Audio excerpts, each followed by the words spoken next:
Γιατί στο λέω, εγώ Πάσχα χωρίς την κόρη μου δεν κάνω. Το Πάσχα είναι η μεγαλύτερη γιορτή της Ορθοδοξίας. Μεγαλύτερη και από τα Χριστούγεννα, Δεν με απασχολεί. Τι δεν σε απασχολεί? Χριστιανή Ορθόδοξη δεν είσαι? Όχι. Τι όχι?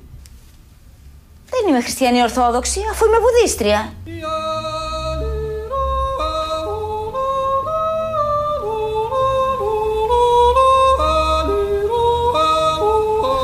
Τι είναι το βουδίστρια?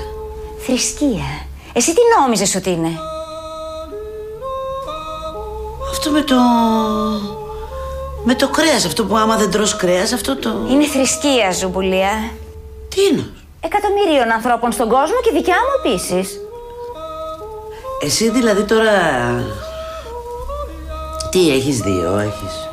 Δεν έχω δύο, Λία, μία έχω. Δεν είμαι χριστιανή, δεν πιστεύω στο Χριστό. Πού πιστεύει? Στο Βούδα. Το χοντρό? Ναι.